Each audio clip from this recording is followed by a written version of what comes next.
बैठकें चल रही हैं और पाकिस्तानी हमले को लेकर एजेंसियों की तरफ से बड़ी खबर बताई गई है। कौन कौन से हथियारों का इस्तेमाल पाकिस्तान की तरफ से किया गया है उनको लेकर अब स्पष्टता है। आज तक आपको लगातार ये खबरें दे रहा था। JF-17 जिसे मार गिराने का भी दावा है, एक नहीं दो, J-10 और साथ में F-16। अब पाक PL-15E जो एयर टू एयर मिसाइल है उसका इस्तेमाल उसने किया है। उसका टुकड़ा होशियारपुर में जो आपने देखा वो नजर भी आया था। पाक DJI सेना वर्जन के जो ड्रोन्स हैं वो इस्तेमाल कर रहा था। ग्राउंड टू एयर के लिए HQ-9 का इस्तेमाल कर रहा था। HQ-9 की खबर कल भी आई थी जब वो हमारे सुदर्शन चक्र के सामने, हमारे S-400 के सामने कहीं पर नहीं टिका था। पाकिस्तानी हमले को लेकर यह बड़ी खबर है। पाकिस्तान जिस तरह के हथियारों का इस्तेमाल कर रहा है भारत पर, कल जो उसने किए, जो हमारे सिविलियन एरियाज, हमारे डिफेंस हेडक्वार्टर्स को टारगेट करने के लिए जिस तरह के इलाकों का, जिस तरह के वेपन्स का इस्तेमाल उसकी तरफ से किया गया है, ये उसकी मंशा को स्पष्ट करते हैं। मंजीत, देखिए श्वेता, एक ताज़ा जानकारी भी देना चाहूँगा। इस वक्त जो साउथ ब्लॉक में रक्षा मंत्री राजनाथ सिंह की तीनों सेना प्रमुखों और CDS जनरल चौहान के साथ बैठक थी, वो 2 घंटे चली। बैठक अब खत्म हो गई, 10 बजे शुरू हुई थी और 12 बजे बैठक। एक सवाल मैं उस बैठक को लेकर आपसे पूछना चाहती हूँ। आमतौर पर रक्षा मंत्री की जब मुलाकात, और वो तस्वीर मैं चाहूंगी कि हम उसको साथ में दिखाएं, वो सब कॉम्बैट्स में है, कॉम्बैट वर्दी में उस बैठक में मौजूद है। ये हमारी कॉन्फ्लिक्ट रेडीनेस को दिखा रहा है। मंजीत, इसमें 2 संदेश दिख रहे हैं श्वेता, अगर आप तस्वीरों को ध्यान से देखें कि एक तो जो तीनों सेना प्रमुख हैं और CDS है वो कॉम्बैट ड्रेस में हैं। दूसरा, आप देखिए तस्वीर में सब मुस्कुराते हुए नजर आ रहे हैं। वो एक संदेश है कि भारत की तीनों सेनाएं रक्षा मंत्री को इस बात को लेकर आश्वस्त कर रही हैं कि पिछले 2 दिनों से जो कार्रवाई पाकिस्तान के खिलाफ जवाबी कार्रवाई की, हमने पहले कार्रवाई नहीं की, हमने जो जवाबी कार्रवाई की वो कार्रवाई ठोस और हमारी रणनीति के हिसाब से की गई और कोई चिंता की बात नहीं है। पाकिस्तान अगर ऐसे और भी कार्रवाई करेगा तो उसका जवाब दिया जाएगा। और भारत ने पिछले 2 दिनों में, भारत की सेना, वायुसेना ने ठोस तरीके से पाकिस्तान को जवाब दिया है।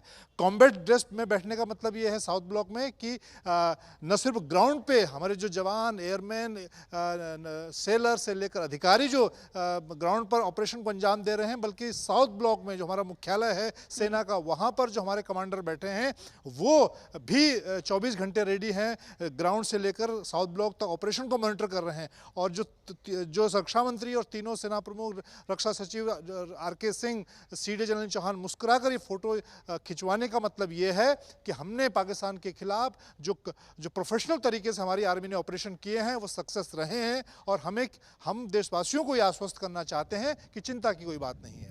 और साथ ही मंजीत, एक और बात हो जाती है ना कि क्या हम केवल पलटवार करेंगे या फिर एक बार, मतलब क्योंकि जैसे आतंक के ठिकानों पर भारत की तरफ से वार किया गया, पहलगाम के बाद एक जवाब दिया गया, अभी पाकिस्तान अगर ऐसी उकसाऊ कार्रवाई करता है तो भारत का रोल अभी आपको, आपकी एनालिसिस में आपको केवल डिफेंसिव दिख रहा है कि हम उस समय उसका जवाब देंगे?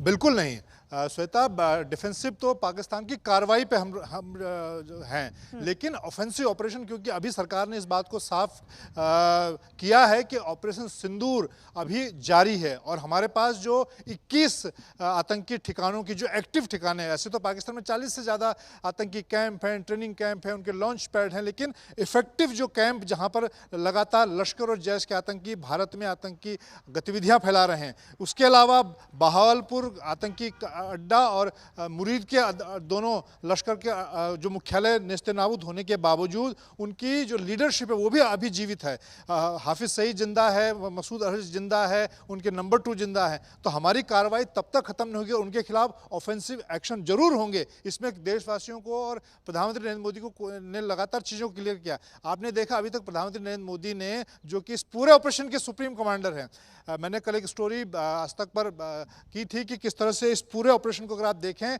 तो सेना, प्रधानमंत्री नरेंद्र मोदी ने जो सेना की रणनीति होती है उस तरह से इसको एग्जीक्यूट किया। आप देखें प्रधानमंत्री नरेंद्र मोदी वैसे तो रक्षा मंत्री, राष्ट्रपति सुप्रीम कमांडर होते हैं, लेकिन इस पूरे ऑपरेशन सिंदूर में सुप्रीम कमांडर प्रधानमंत्री नरेंद्र मोदी हैं, जो डे टू डे मीटिंग कर रहे हैं, हर मिनट 1-to-1 रक्षा मंत्री से, सेना प्रमुख से, नौसेना प्रमुख से, वायुसेना प्रमुख से, CDS से बैठक कर रहे हैं।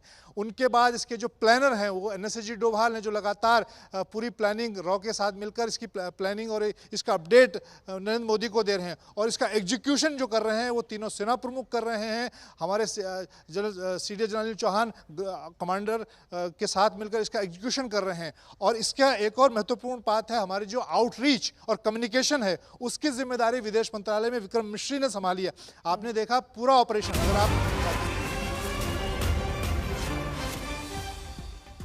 जी इसी के बारे में बात कर रहे हैं जो हम, वो बड़ी खबर भी आपको दिखा रहे हैं। रक्षा मंत्रालय में जो बैठक अभी हुई है और उसकी तस्वीर पर ही चर्चा कर रहे हैं। मंजीत बात पूरी करें। तो उसमें भाई मेरा आखिरी पॉइंट ये था कि सरकार ने इसकी मैसेजिंग, कम्युनिकेशन, आउटरीच का भी ध्यान रखा है। विदेश मंत्री एस जयशंकर, एनएसजी डोभाल को जिम्मेदारी दी गई है कि वो हमारे जो काउंटर पार्ट हैं, उसके अलावा जो बड़े प्लेयर हैं अमेरिका, रूस, यूके और बाकी देश, उनके साथ और यूएन के जो महत्वपूर्ण सिक्योरिटी काउंसिल के मेंबर, उनके साथ लगातार संपर्क में रहें। और इसकी मैसेजिंग की जो हम बात कर रहे हैं, किस तरह से पूरे ऑपरेशन को देश दुनिया के सामने, मीडिया के सामने विक्रम मिश्री ने बहुत समझदारी के साथ, सावधानी के साथ रखा। उसका पोस्टर कब लॉन्च होना है, उसकी मैसेजिंग आप देखें। 2 सेना के अधिकारियों को मीडिया के सामने बिठाया गया, उनसे जानकारी साझा की गई। कर्नल सोफिया जो अपनी सिग्नल की अधिकारी हैं, उनको इस जानकारी देने के लिए बुलाया गया। व्योमिका सिंह जो एयरफोर्स की विंग कमांडर हैं, उनको ऑपरेशन की जिम्मेदारी देने के लिए बुलाया गया। तो ये पूरी प्लानिंग, कहीं पर भी कोई चूक ना रहे, ना कम्युनिकेशन में, ना आउटरीच में, ना एग्जीक्यूशन में, ना ऑपरेशन में। तो ये एक बहुत कोऑर्डिनेटेड ऑपरेशन है। और जैसे शुरुआत में 1-2 बार मेरी जब एनएसएस डोभाल से थोड़ी सी बातचीत हुई और लोगों से भी बातचीत हुई, तो उन्होंने कहा कि ये कोई एक व्यक्ति का क्रेडिट नहीं, ये पूरी टीम वर्क है जिसकी वजह से ये इतना बड़ा ऑपरेशन सफल हुआ है। और आखिरी बात कि अभी ऑपरेशन पूरा नहीं हुआ है। अभी ऑपरेशन में जब तक वो एक्टिव 21 कैंप भारत पूरी तरह से नेस्ते नाबूद नहीं करता है, जो बड़े सरगना हैं उनका खात्मा नहीं करता है, और वो दिन दूर नहीं जब भारत इजराइल, अमेरिका की तर्ज पर ये जो बड़े कमांडर हाफिज सईद और मसूद अजहर, इनको भी पिन पॉइंट इनके अड्डों के अंदर घुसकर मारेगा। और अब तो पाकिस्तान को डर भी लग रहा होगा, क्योंकि भारत ने वाकई बहुत पिन पॉइंटेड, बहुत प्रिसीजन अटैक्स किए हैं। कंट्रोल्ड है, यानी सिविलियन एरियाज में नहीं जा रहा है, लेकिन आतंकियों का नाश लगातार जारी है। ये बड़ी खबर जो हम आपको दिखा रहे थे कि सेना प्रमुखों और सीडीएस के साथ रक्षा मंत्री राजनाथ सिंह की यह बैठक 2 घंटे जो चली वो खत्म हुई है। रक्षा मंत्री आ गया, प्रधानमंत्री को भी इस पर अपडेट देंगे।